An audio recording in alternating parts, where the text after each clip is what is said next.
귀한 예배 시간에 믿음의 예물 올립니다. 사연이 있는 예물입니다. 주께서 기억하여 주시고 우리 하나님의 아름다운 역사와 은혜가 나타나게 하여 주시옵소서. 예수님 이름으로 기도합니다. 아멘. 인사하겠습니다. 잘 오셨습니다. 성령 충만하시고 승리하십시오. 이 땅에서 신앙이 하나 세워진다는 것, 세상적인 관점에서 본다면 그리 대단하지 않은 일일 겁니다. 교회 한 사람 나가는 게, 예수 한 사람 믿는 게 대단하겠는가라고 생각이 되겠지만, 이 영계에서는요, 이거 난리 나는 이야기입니다. 이게 얼마나 난리 나는 이야기냐면, 누가복음 15장 7절에 이런 말씀이 있어요. 한 영혼이 회개하고 돌아오면 어떻게 된다고요? 의인 99으로, 하늘에서 의인 99으로 인한 기쁨보다 더 기쁘다고요. 이게 얼마나 기쁘면 이렇게 표현을 쓸까요? 한 사람이 세워진다는 것이. 그래서 그런지 초대교회 이 역사책 보면은 굉장히 감동적인 이야기들 많은데, 그 중에 하나가 세례가 참 굉장히 감동적이에요. 어떻게 세례를 하냐면, 한 사람이 예를 들어서 내가 이제부터 예수를 믿겠습니다 라고 나오면은 바로 세례 주는 것이 아니고 한 일정 기간 동안 숙성 기간을 둬요. 그래서 그 훈련을 시킨 다음에 저 사람이 진짜 우리의 신앙이 동질의 신앙을 가졌다라고 판단이 되어지면 그때 전체 모임에 나와서 세례를 받는데, 세례를 주지 않습니까? 내가 성부, 성자, 성령의 이름으로 세례를 주노라 하고 세례를 하면은 온 교인이 그 한 사람하고 볼키스를 하는 거예요. 전부가 모여가지고 100명에 100명, 옛날에는 예배 시간이 1시간이라는 건 누가 정했을까요? 제가 그게 싫어가지고 1시간 반씩 하고 그러긴 하는데, 어쨌든 예배 시간이라는 게 사실은 제가 몽골이나 이런 데 가봐도 예배 시간이 정해져 있지 않아요. 한번 시작 시간이 있어요. 11시에 시작해가지고 몽골은 그 다음날 아침에 끝나든가?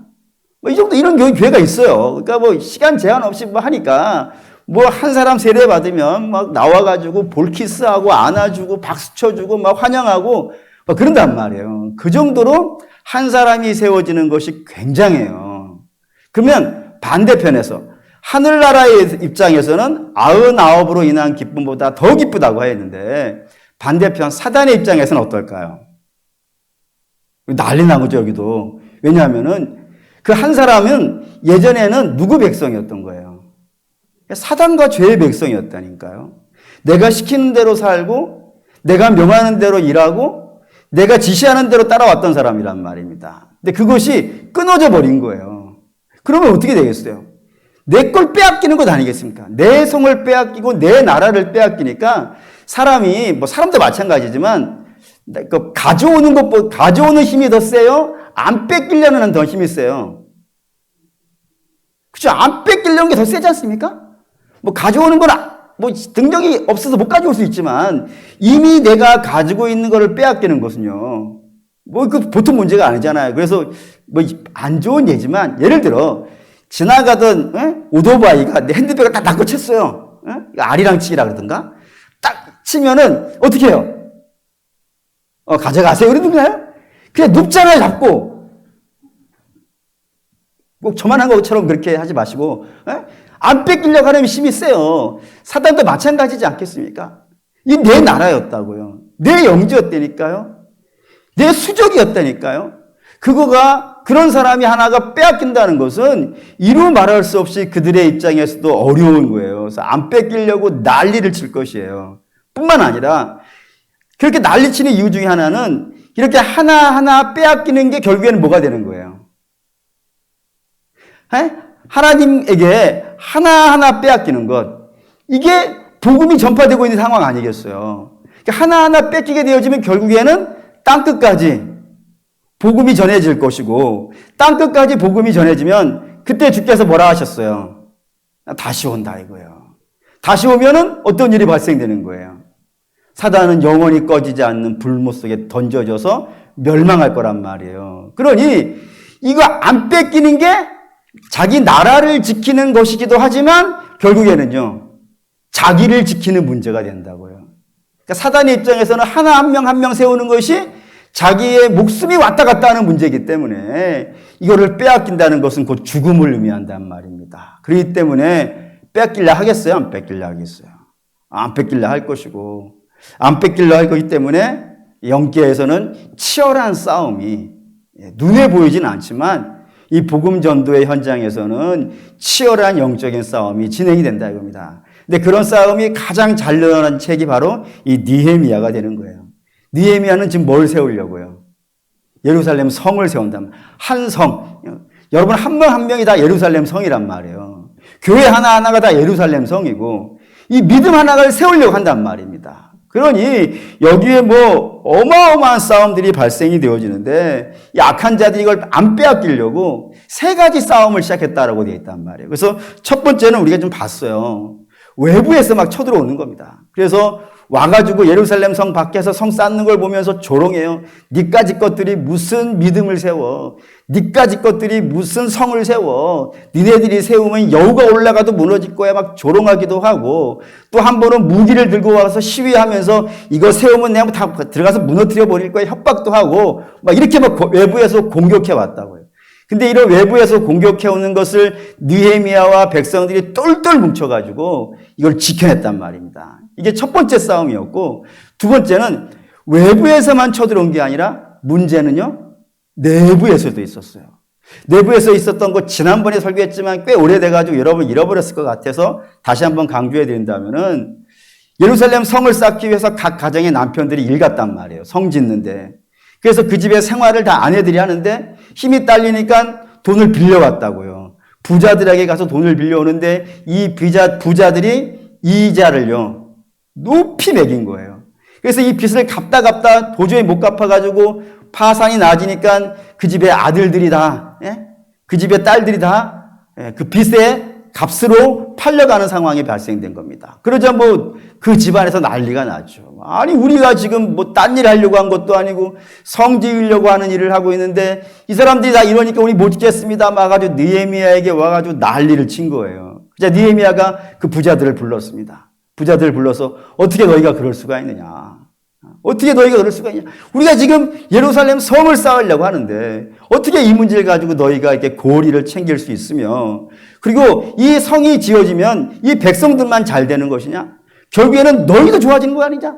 너희 재산 많은데 저 사람들은 별로 없으니까 빼앗길 것도 별로 없지만 너희들은 많이 가지고 있으니까 빼앗길 것도 많지 않냐. 그런데 저 사람들이 수고해가지고 성벽을 지으면 너희들 것도 안전하게 지켜질 것인데 오히려 너희가 돈을 줘서라도 짓게 해줘야 될 판에 어떻게 저들의 것을 빼앗느냐라고 막 나무랐어요. 그러자 이 부자들이 그래도 좀 괜찮은 사람인지 느헤미야의 꾸지람을 듣고 반응을 해가지고 빚을 다 탕감해 준 겁니다.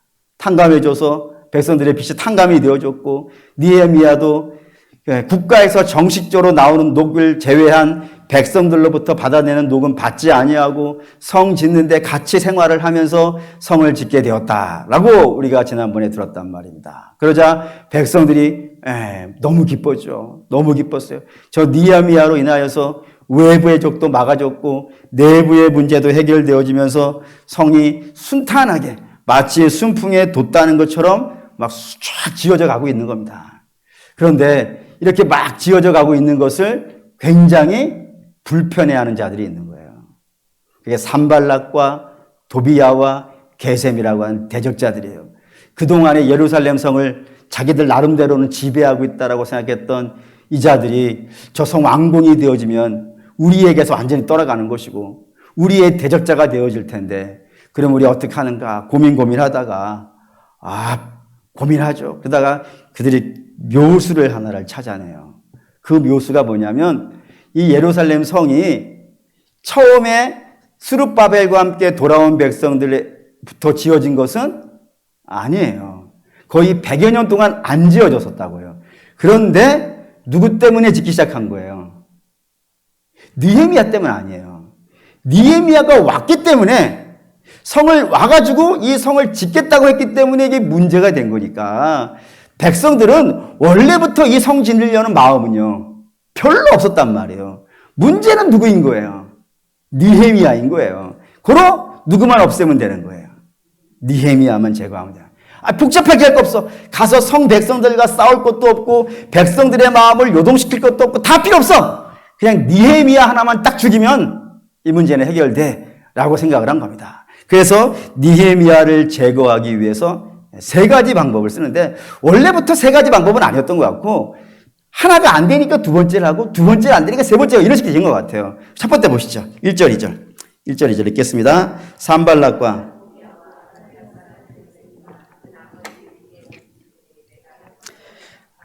허물어진 틈을 남기지 아니했다함을 들었는데 그때는 내가 아직 성문에 문짝을 달지 못한 때였더라. 산발락과 게셈이 내게 사람을 보내어 이르기를 오라 우리가 오노 평지 한 촌에서 서로 만나자 하니 실상은 나를 해하고자 함이었더라 라고 했습니다. 성벽은 다 쌓았어요. 성벽은 다 쌓고 마지막에 문짝만 달면 성이 완성이 되어진 거의 한 95% 정도 완공이 되어졌을 때쯤에 산발락과 도비야가 연락이 온 겁니다. 우리 좀 만나자. 만나자. 왜 만나자가 했을 것 같으세요? 물론 우리가 지금 다 읽어버렸기 때문에 느낌이 그게 성경을 읽을 때 이렇게 다 읽으면 안 돼. 이렇게 끊어가지고 모르게 하고 읽어야 되는데 어쨌든 이런 겁니다. 처음에 느낌은 만나자고 했을 때 이 사람들이 이제 다 지어졌으니까 이제 우리 서로 싸우지 말고 좋게 좋게 지내자라고 하는 것으로 이해할 수도 있단 말이에요. 그래서 그러면 나가야지. 우리 정치적 담판을 하는 건데 나가서 담판을 해야지라고 생각할 수 있지 않습니까? 근데 느헤미야가 이걸 안 한 거란 말이에요. 왜 안 했냐면 여기 이제 오노 평지라고 하는 요것이 문제가 된다 이겁니다. 이 오노 평지가 왜 문제가 되었냐면 위치 때문에 그래요. 위치가 사마리아하고 유다 그 경계예요. 이게 여러분 느낌이 있으면 참 좋겠는데 이 어떤 느낌이냐면 예수님 당시에 유대인들이 사마리아 땅을 굉장히 멸시했어요. 근데 사마리아 땅만 멸시를 한 게 아니라 갈릴리 지방도 굉장히 멸시를 했어요. 왜 갈릴리 지방도 그렇게 멸시를 했을까요? 잘 납득이 안 돼가지고 있었는데 예전에 제가 처음 예루살렘에 갔었을 때에 그 고라신이라고 하는 동네를 간 적이 있어요.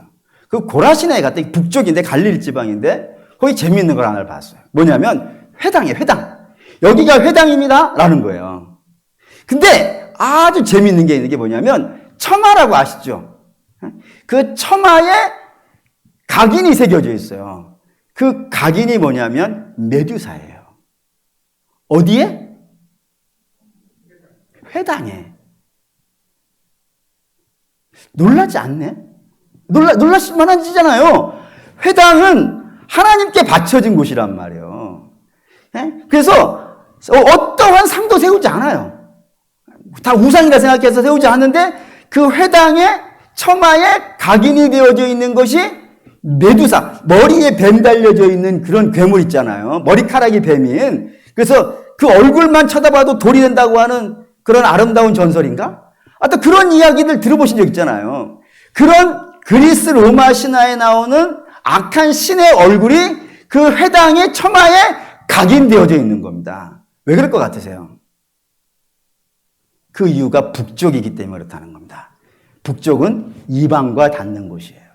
이방과 닿으니까 어떻게 되겠어요?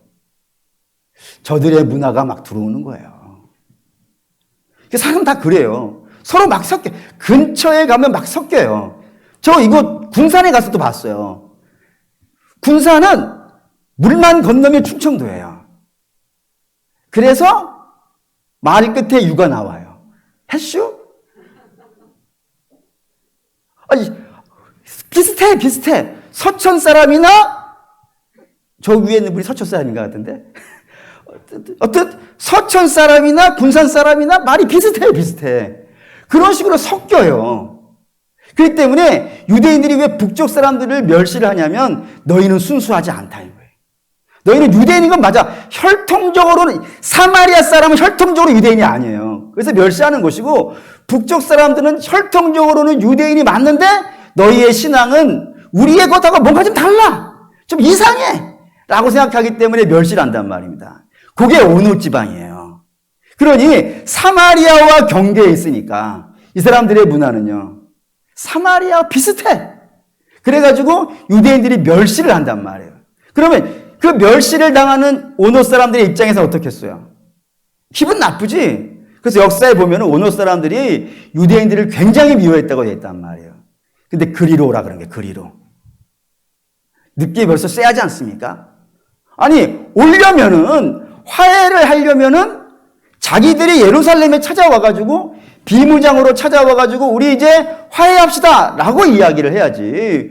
왜 하필이면 우리를 미워하고 경계하는 땅으로 나오라고 하는가? 이는 필시 뭐라고요? 예, 우리를 죽이려고 하는 거라 이거예요. 그래서 우리를 해하려고 한다라는 문장이 붙어 있는 거라 이겁니다. 필시 저 오노 사람들의 손에 우리를 붙잡히게 해가지고 우리에게 어떻게 해코지를 하려고 나오라고 하는 것이다라고 이 느헤미야가 이해를 하는 겁니다. 그래서 거절을 해요. 안 간다 하는데 이 악한 자들이 안 간다는 말에 쉽게 포기하는 것이 아니고요. 지속적으로 부른다 이겁니다. 그래서 몇 번이나 불렀다고요? 4번이나. 4번이나 오라고, 4번이나 오라고 불러댔다 이겁니다. 그런데도 불구하고 이 느헤미야가 안 갔다는 겁니다. 안 간 이유가 3절이에요. 3절 한번 읽겠습니다. 내가 곧 그들에게 사자들을 보내어 이르기를 내가 이제 큰 역사를 하니 내려가지 못하겠노라. 어찌하여 역사를 중지하고 너희에게로 내려가겠느냐 하매라고서 느헤미야가 거절한 이유를 뭐라고 한 거예요? 나는 내게 주어진 사명이 있다 이겁니다. 이 사명을 나는 감당해야 되기 때문에 하나님이 내게 주신 사명을 이걸 감당해야 되기 때문에 내가 한눈 팔 곳이 없습니다 라고 이야기했다 이겁니다. 이게 중요해요. 왜 중요하냐면 사탄이 성도들을 미혹할 때 쓰는 전가의 보도가 있습니다. 전가의 보도는 뭐냐면 사명에서 이탈시키는 거예요. 예를 들어 볼게요. 가장 대표적인 예가 아담입니다. 아담은 선악과를 관리하도록 명받은 자예요? 선악과를 소유하도록 명받은 자예요? 안 건드린다는 것 자체가 이미 명을 받아서 관리하는 거잖아요. 그러니까 아담은 에덴도 관리하는 자이고 에덴 안에 있는 모든 것들을 다 관리하는 거야. 하나님의 명에 따라서 관리하는 사명을 맡은 자이지 에덴을 소유하는 자가 아니라 이겁니다. 그런데 사단은 뭐 하는 거예요? 그 관리하는 사명에서부터 소유하는 대로 이탈을 시켜버리는 겁니다. 그래서 아담이 자기 사명에서 이탈을 한 거예요. 그러자 그가 망하는 겁니다. 이거 사단이 즐겨 쓰기 때문에 예수님에게도 써요. 한번 얘기해 보시죠. 예수님은 이 땅에 오실 때 왕되기 위해 오신 거예요? 죽으시러 오신 거예요? 예수님은 뭐 헷갈리시나요? 예수님 여기서 대접받으려고 오신 거예요? 아니면 죽으시러 오신 거예요? 죽으시러 오신 거예요. 죽으셔야 나라가 된단 말이에요. 그런데 사단은 그거 하지 말라 이거예요. 그 사명에서 나오라 이거예요. 그 사명에서 나와서 아니 왜 죽어? 돌로 떡을 만들지? 죽지 마! 라는 것이고 성전에서 뛰어내리면 어떻게 돼요? 아니 안 먹으면 죽잖아요. 그러니까 못 죽게 하려고 돌을 떡으로 하라 그러는 것이고 성전에서 뛰어내리면 어떻게 되겠어요? 죽잖아요. 그러니까 죽지 말라고 천사를 불러다가 발 잡아주라 그러는 것이고 아니 왜 죽어? 내가 너한테 나라를 줄게 하면서 죽어야 되는 사명을 벗어나게 하려고 한단 말이에요. 근데 예수님이 어떻게 하는 거예요? 그걸 거절하는 거예요. 왜요? 당신은 죽어야 되는 사명이 있는 거니까.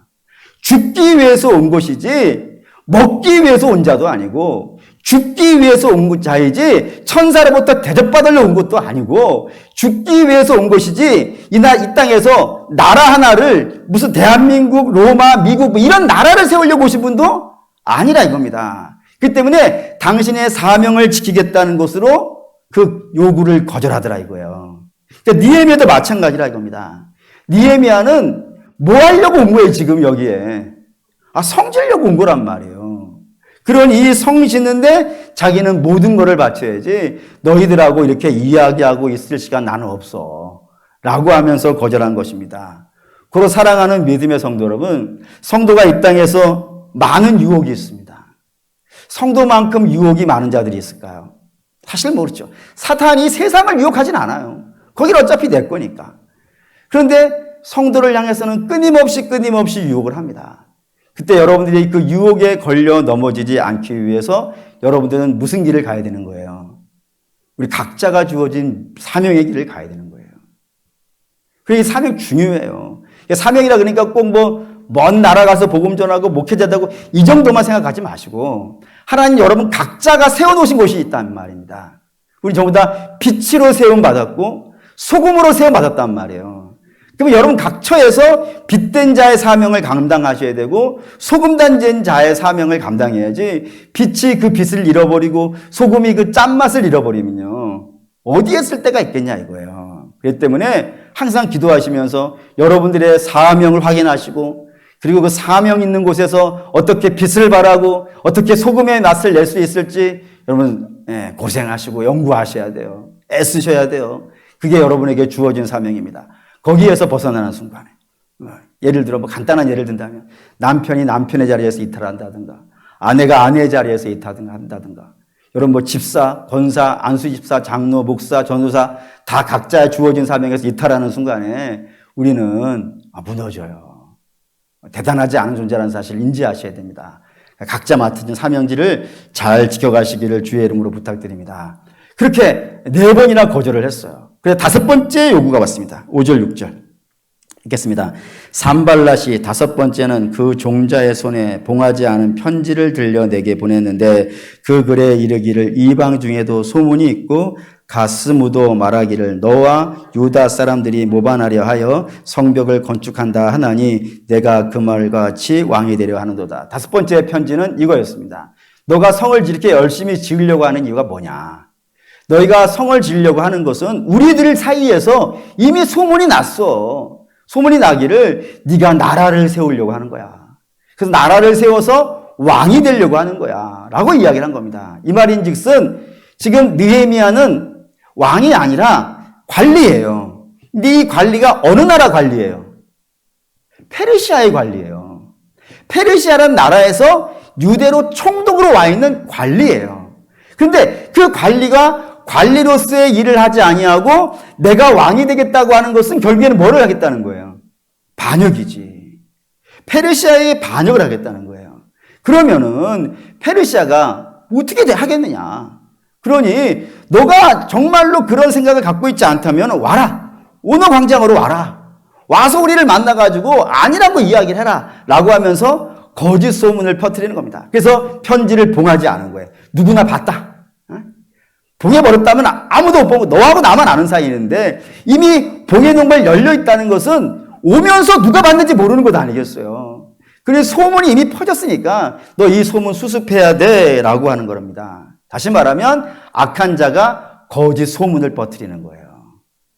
그래서 무너뜨리려는 거입니다. 이런 얘기를 하나를 들었어요.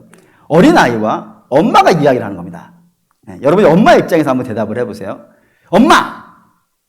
거짓말을 하는 것과 도둑질하는 것, 이 둘 중에 어느 게 더 나빠? 라고 꼬마가 물었습니다. 뭐가 더 나쁘세요? 엄마가 대답하기를 도둑질하는 게 더 나쁘지 라고 얘기했어요. 그래서 아이가 왜? 하고 물어보니까 도둑질은, 거짓말은 많이들 해. 이렇게 하면 다 알아들을 줄 알았었는데 저만 알아듣는 것 같아요. 저만 거짓말을 해봤나? 네? 거짓말은 다 해. 근데 도둑질은 아무나 안 해.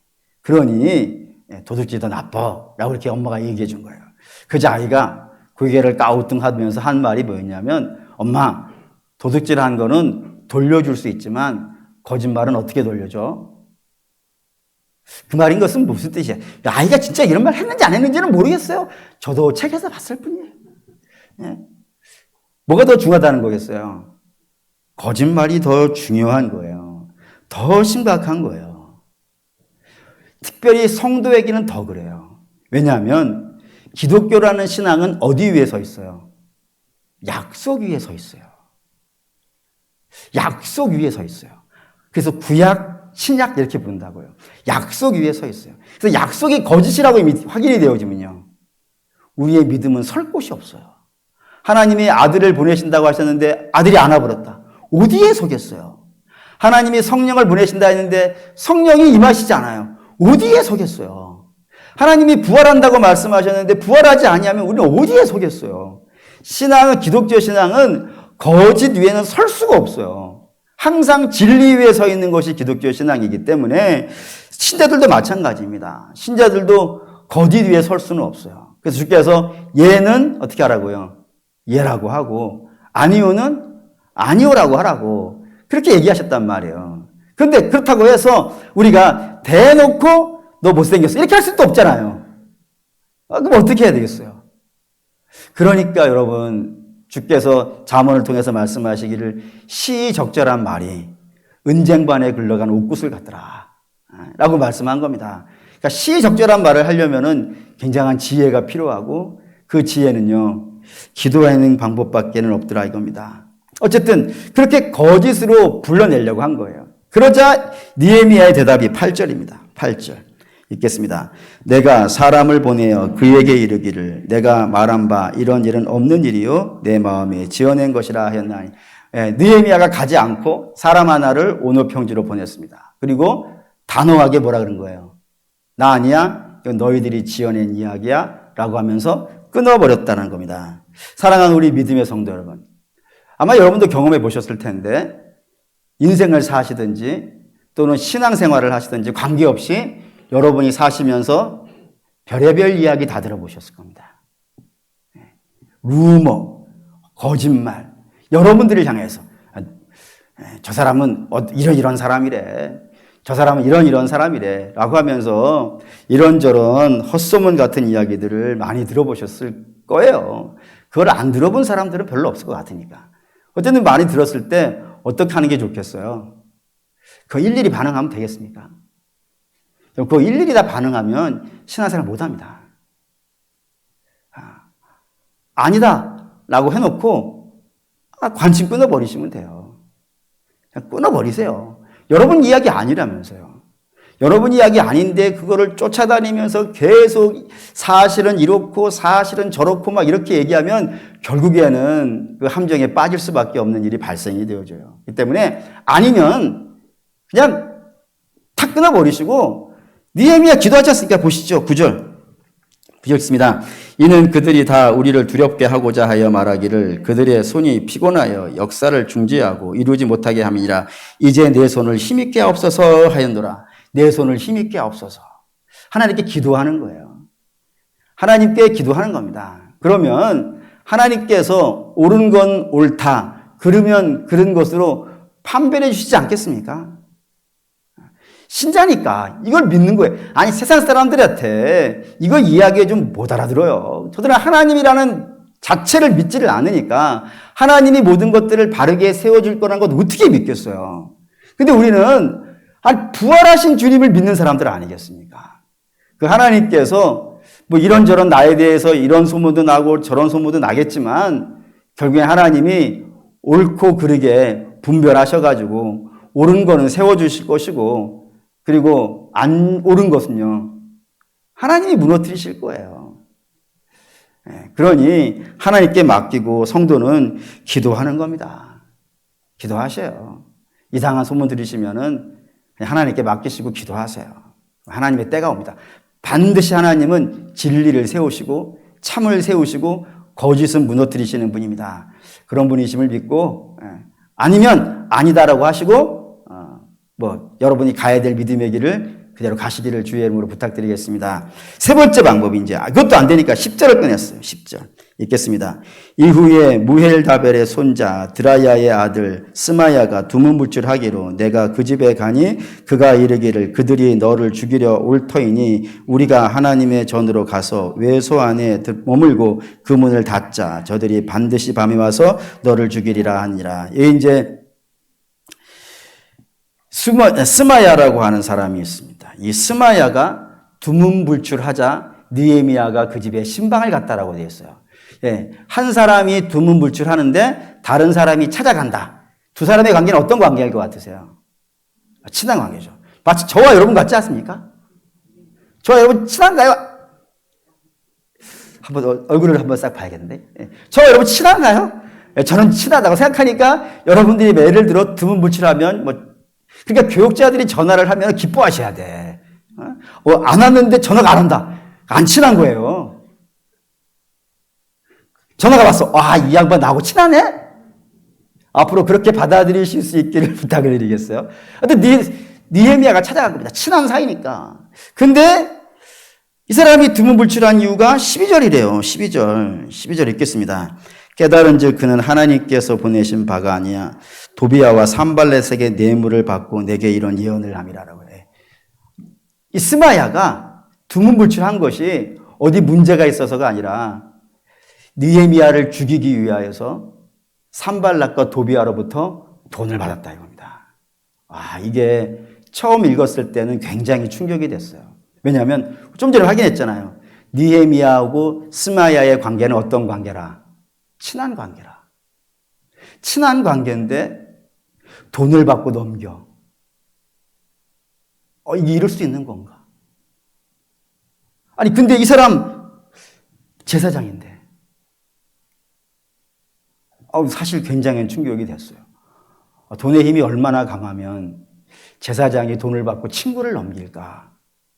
그런데 그런 이야기가 의외로 많이 있대요, 성경에. 예를 든다면 야곱의 11아들이 요셉을 돈을 받고 애굽에 팔아요. 뿐만 아니라 예수님의 제자 중에 하나는 돈을 받고 자기의 스승을 팔아요. 그런 일들이 있어요. 여러분, 돈의 힘을 이게 좀 무시할 수 없다는 생각이 좀 번뜩번뜩 들어요. 돈은 영적인 힘이 있습니다. 사람을 좌우하는 힘이 있습니다. 그렇기 때문에 사실 이거 굉장히 경계해야 되는 부분이 맞아요. 어쨌든 돈을 받고 파는데 이 스마야가 어떻게 죽이기로 했냐면은 야 느헤미야야 너 나하고 내가 너하고 친한 사이니까 얘기를 해주는 거야. 내게 좀 전에 사람들이 와가지고 오늘 밤에 너를 죽이겠다라고 저 산발락과 도비아가 쳐들어온다는 얘기를 들었어 라고 얘기를 해준 거예요. 그래서 해결책이 뭐냐면 야 우리가 여기서 살 수 있는 유일한 길은 성전에 가서 외소가 어디죠? 성소는 두 가지로 되어 있어요. 지성소하고 성소로. 그럼 외소는 어디예요? 우리가 왜 수학을 잘 못하냐면은 수학을 숫자로 쓸 때는 쓴단 말이에요. 근데 그걸 말로 바꾸면요. 저만 못 쓰는가?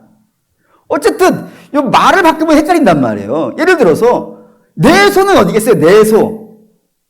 그게 지성소예요. 내소니까. 그러면 외소는요? 성소예요. 그러니까 성소, 떡상과 등대와 분향단이 있는 내소에 들어가자 그런 거예요. 그러면 이방인들이니까 여기는 못 들어오지 않겠느냐. 그러면 우리 살 수 있어 라고 얘기한 거예요.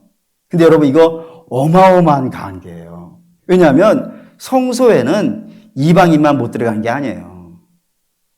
누구도 못 들어가겠어요. 일반인도 못 들어가요. 거기 누구만 들어가는 거예요? 제사장. 지성소는요. 대제사장. 그것도 1년에 하루.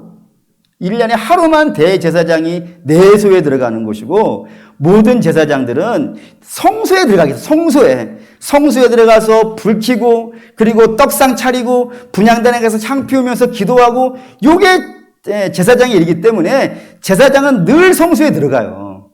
근데 그 성소에는 일반인은 못 들어가요. 근데 이 스마야가 제사장이란 말이에요. 제사장이 자기는 들어갈 수 있는 곳에 느헤미야는 일반인이라고요. 같이 들어가자 그런 거예요. 그럼 어떻게 되겠어요? 성소를 범하는 게 돼요. 그러니까 공포를 조장해서 사람이 공포에 휩싸이면 죽는다는 공포에 휩싸이면은 엉뚱한 판단을 하는 얘들이 있잖아요. 그러니까 그런 거를 유도한 거예요. 야, 스마야 나빠 진짜. 생각해보면 나쁘네. 친구인데 돈을 받고 성소에 가서 하나님의 벌을 받자고 만드는 거예요. 순간 열받네.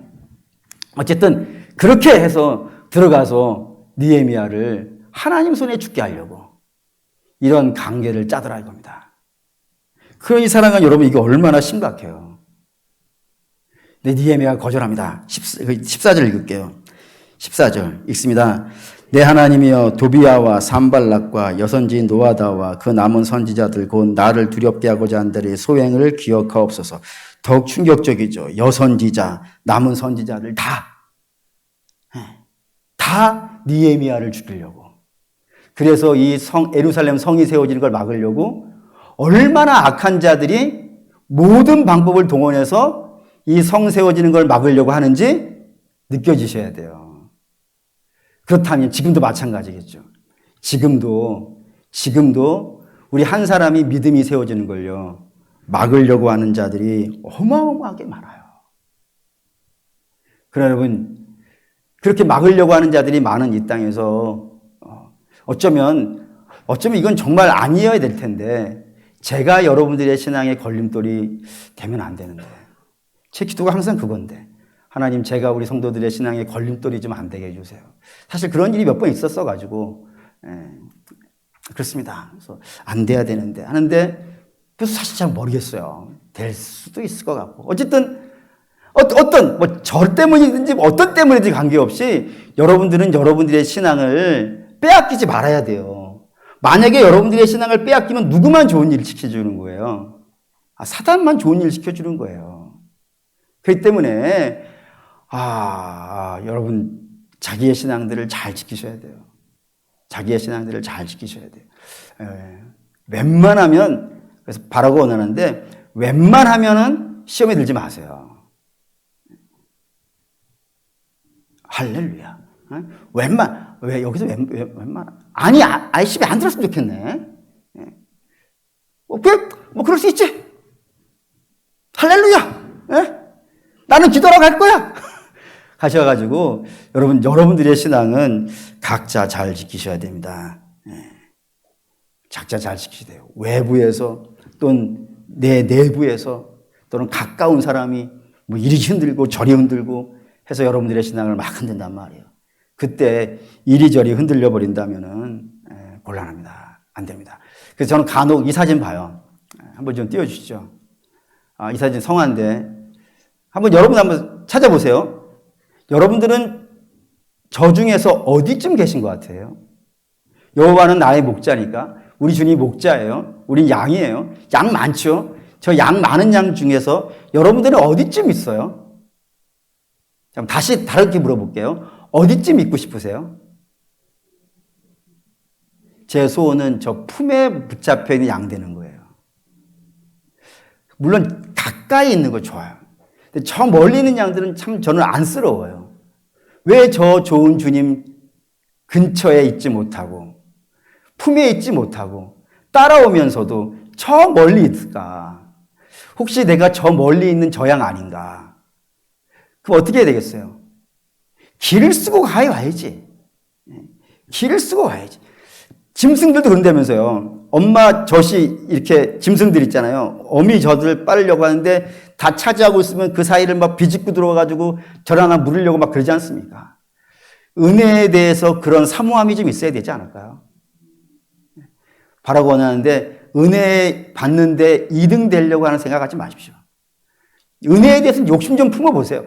세상 권력이나 재물이나 이런 거는 굳이 욕심 안 부려도 돼요. 하나님이 알아서 주실 테니까. 근데 은혜만큼은 나는 저분은 하나님이 제일 사랑하고 그 다음에 나야, 그 다음에 이렇게 하지 마시고 저분이 더 사랑받는 것 같으면 하나님 저분보다 더 큰 믿음 갖게 해주세요. 믿음에 욕심 부리시고 은혜에 사모하시고 더 주님께 가까이 가시는 저와 여러분 되시기를 주의 이름으로 축원합니다. 아멘. 기도하겠습니다.